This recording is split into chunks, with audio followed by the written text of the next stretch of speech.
I am a young woman living alone in a rented apartment on the outskirts of a big city, like Chicago. The place is old but affordable, and the neighborhood seems relatively safe. I work at a design company, often pulling late hours before I can head home. That night, I was absorbed in work until the early hours, as usual. Exhausted, I returned home, quickly washed up, and collapsed into bed, falling asleep almost immediately.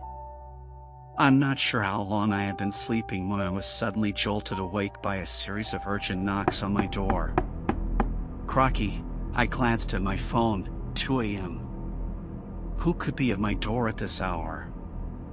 A sense of unease crept over me. The knocking continued, growing more insistent and frantic. I hesitated for a moment before getting up and approaching the door. I peered through the peephole, expecting to see someone. To my surprise, the dimly lit hallway was empty. The long corridor stretched out in eerie silence. I stared through the peephole for a while, making sure no one was there.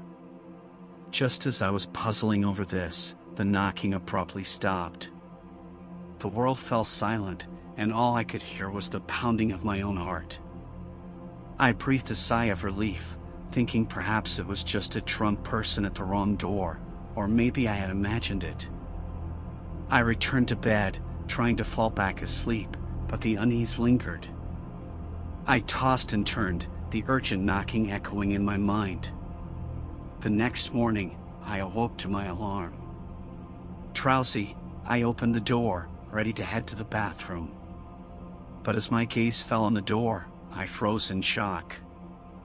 There, in the middle of the door, were several deep scratches, as if someone had deliberately carved them with a sharp object.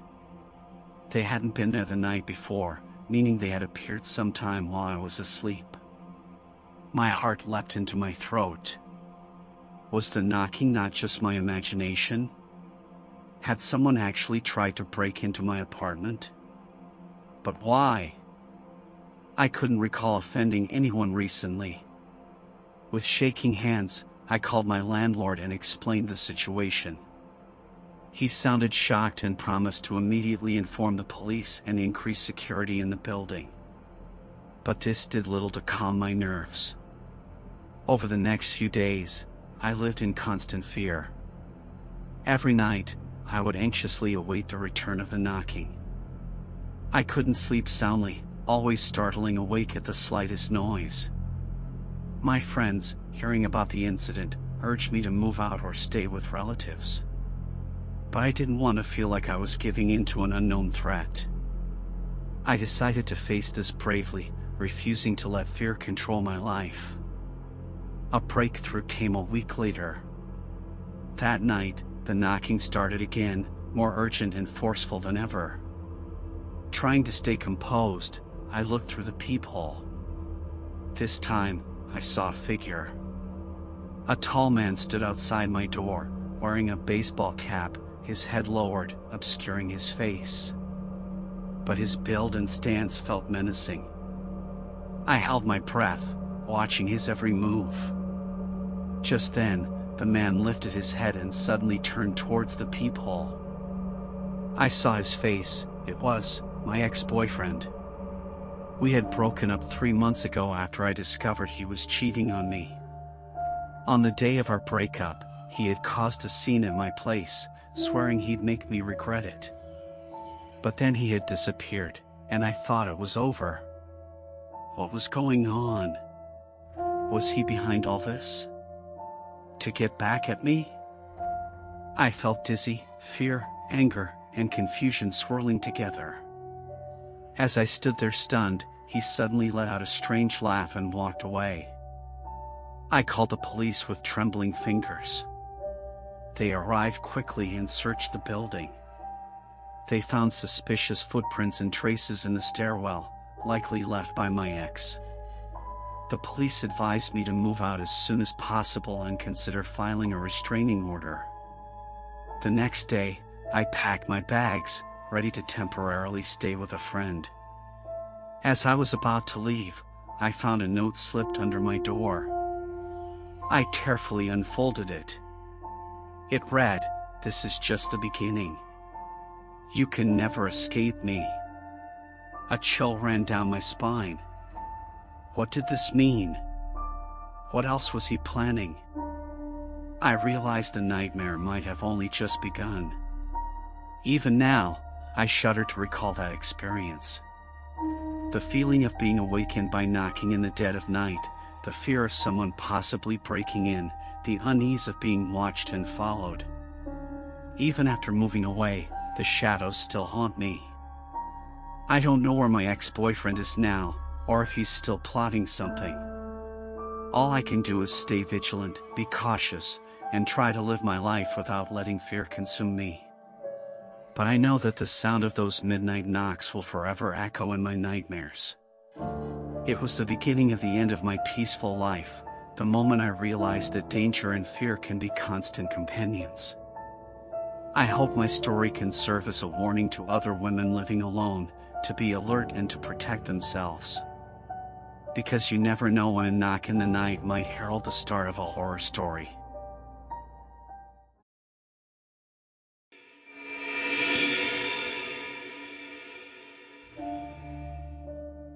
I've always been cautious as a woman living alone in a big city like New York. I chose my apartment carefully, a cozy studio in a well-maintained building with good security. It's on the 12th floor, high enough to discourage any would-be intruders. Or so I thought. It started about a month ago. I was settling into my evening routine, cooking dinner while catching up on some Netflix. As I waited for the water to boil, I gazed out of my kitchen window. My apartment overlooks another tall residential building, the balconies of its units facing mine. That's when I first noticed him. A shadowy figure, standing still on a balcony a few floors below mine. At first glance, it wasn't particularly alarming. People step out onto their balconies for all sorts of reasons, to smoke, to get some air, to talk on the phone. But something about this figure felt off. Despite the distance, I could swear he was staring straight at my window. A chill crept up my spine. I quickly drew my curtain shut and tried to shake off the uneasy feeling. The next evening, it happened again. Same time, same balcony, same shadowy figure. This time, I stared back, trying to discern any features. But the fading light and the distance made it impossible. He stood there, unmoving, for what felt like an eternity. Then, as suddenly as he had appeared, he retreated into the apartment. Over the next week, the figure appeared every evening like clockwork. Always around dusk, always on the same balcony, always seeming to stare right into my apartment. My unease grew with each appearance. I found myself rushing to close my curtains as soon as the sun started to set. One night, in a burst of frustration, I didn't close the curtains. I stood my ground, staring back at the figure defiantly. It might have been my imagination, but I swear I saw him react. A slight tilt of the head, an almost imperceptible nod. A acknowledgement. A challenge. The next morning, I woke up to a strange sight on my balcony.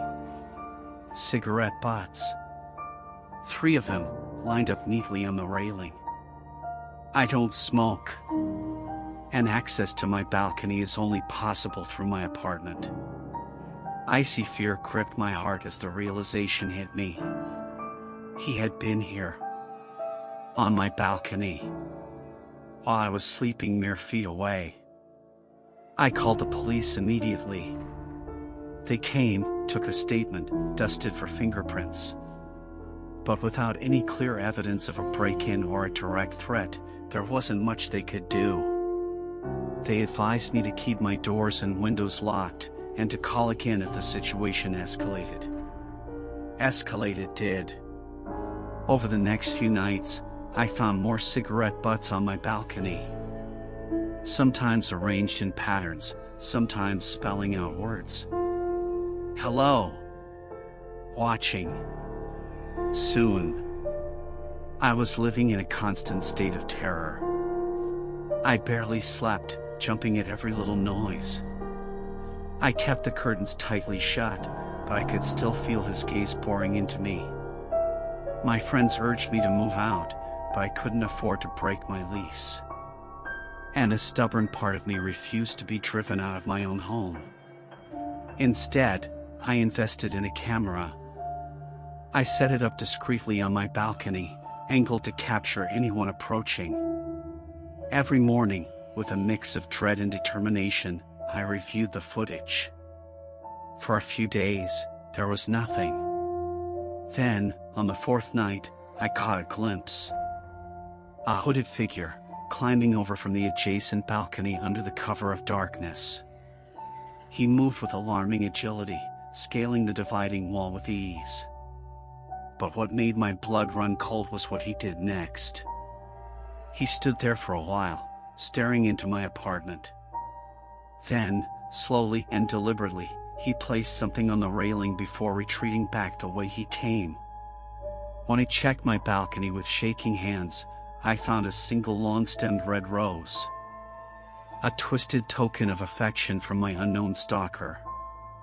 I took the footage straight to the police. This was tangible proof of harassment, of trespassing. They launched a formal investigation, promising to increase patrols around my building. But the figure didn't reappear on my camera. The nightly appearances on the opposite balcony stopped. Had he been scared off? Or was he merely biding his time, planning his next move? I started to question my own sanity. Maybe I had overreacted. Maybe it was just a misunderstanding, a series of coincidences blown out of proportion by my paranoid mind. That is, until I received the letter. Hand-delivered, no postmark. A single sheet of paper with a single sentence, "I'm closer than you think." I don't know what to do anymore. I'm a prisoner in my own home, afraid to even step out onto my balcony. I jump at every shadow, every unexpected sound. I write this as a warning, and as a plea for help. If you're reading this, if you've seen or heard anything, please come forward. I don't know how much longer I can live like this. I don't know what he wants from me. All I know is that every night, I draw my curtains with trembling hands, knowing that he's out there. Watching. Waiting. The shadow on the balcony.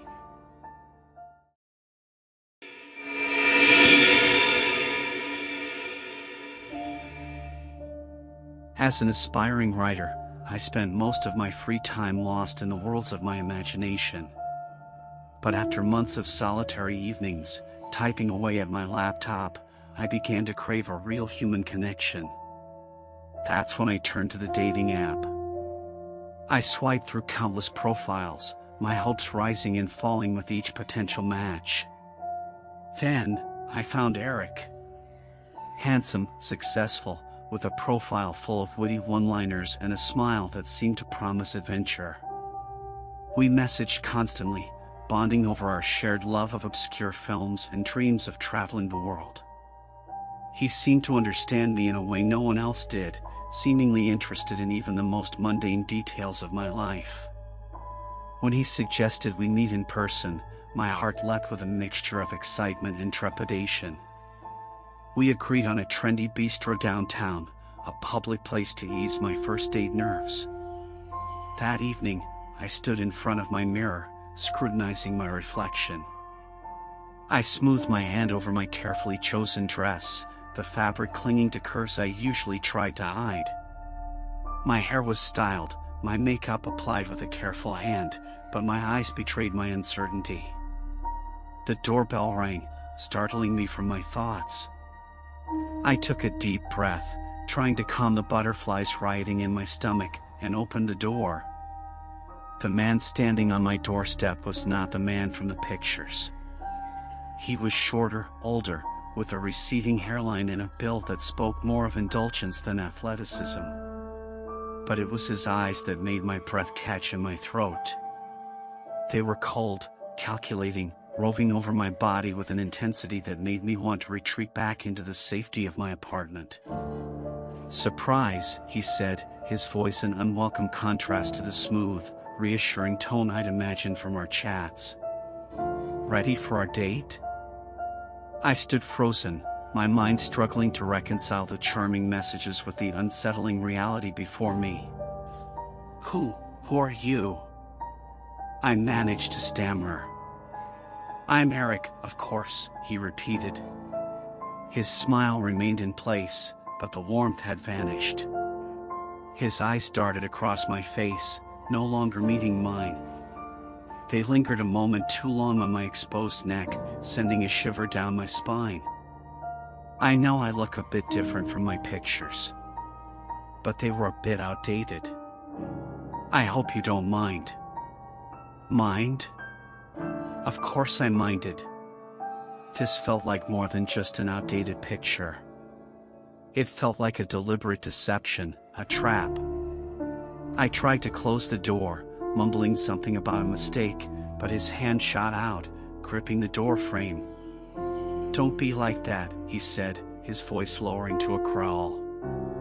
"We have a date, remember? I've been looking forward to this all week." My heart pounded in my chest as I realized the dangerous situation I'd placed myself in. I had to get away, had to think fast. I forgot something, I blurted out, my voice shaking. "My wallet. I left it in the car. Let me just go get it." He hesitated, his grip on the doorframe tightening for a moment. Then, he stepped back, his smile returning but not reaching his eyes. "Don't take too long," he said, a clear warning in his tone. I nodded, slipping past him and walking quickly towards the elevator. As soon as I turned the corner, out of his sight, I broke into a run. I didn't have a car. I didn't even have a wallet with me. My only thought was to get as far away as possible. I burst into the lobby, startling the doorman. "Please," I gasped, "call the police. There's a man, he's not who he said he was. He's trying to get into my apartment." The doorman, alarmed by my obvious distress, immediately reached for the phone. I collapsed into a chair, my body shaking as the adrenaline began to wear off. When the police arrived, they searched the building, but the man was gone. Disappeared, like a phantom. They took my statement, promised to investigate, but I could see the doubt in their eyes. Just another online dating mishap, they probably thought. But I knew better. This was more than a simple misunderstanding. The way he looked at me, the way he tried to force his way in, it was predatory. Dangerous. Over the next few days, I tried to return to my normal life. But I couldn't shake the feeling of being watched. I'd come home to find my mail disturbed, as if someone had been rifling through it. Strange scuff marks appeared on my door, like someone had been trying to force the lock. One evening, as I was preparing dinner, I heard a noise from the living room. A soft thud, like something falling onto the carpet. I froze, my heart in my throat. Slowly, I crept towards the sound, my hand shaking as I reached for the light switch. There, in the middle of the room, was a single red rose. A note was attached to the stem, written in the same distinctive scrawl I recognized from the dating app. "You can't escape me," it read. I called the police again, but without any concrete evidence, there was little they could do. They increased patrols in my area, advised me to be vigilant, but I could see the weariness in their eyes. They'd seen this before, the obsessive ex, the stalker who couldn't let go. But I knew this was different. This wasn't some past lover, this was a stranger. A man who had targeted me, lured me in with false promises and a charming facade. I refused to let fear control my life. Instead of running, I decided to fight back. I installed a top-of-the-line security system, complete with cameras and alarms. I took self-defense classes, learning how to protect myself should the worst happen. I also reached out to a private investigator, determined to uncover the truth about my stalker. It took weeks of digging, but finally, we had a name. Eric wasn't his real name, of course. He had a history of harassment, of targeting women on dating apps. Armed with this information, I went back to the police. This time, they listened. They brought him in for questioning, and while they couldn't hold him due to lack of physical evidence, the encounter seemed to shake him. The incident stopped. No more strange packages, no more middle-of-the-night phone calls. It was as if he had disappeared, melted back into the shadows from whence he came. But I knew better than to let my guard down completely. I kept my security system, kept up with my self-defense training. I was determined never to be a victim again. Slowly, life returned to normal. I went back to my writing, pouring my fears and my triumphs into my stories. I even started dating again, though I was much more cautious now, much more wary of the faces behind the profiles. The experience changed me, there's no denying that. It made me stronger, more resilient. It taught me that I could face my fears, could fight back against the darkness. But it also left scars, invisible but deep. A wariness that would never fully fade, a shadow that would always linger at the edges of my trust. I survived my online date from hell. But survival comes at a cost. The innocence of easy trust, the excitement of new connections, those are things I'll never fully regain. But I also gained something invaluable, the knowledge of my own strength. The understanding that I can face the monsters, both online and off, and come out the other side. It's a hard-won wisdom, one I wish I'd never needed. But it's mine now, a part of me as much as the scars. And so I move forward, cautious but unafraid. Because I know now that no matter what horrors the world throws at me, I have the strength to face them.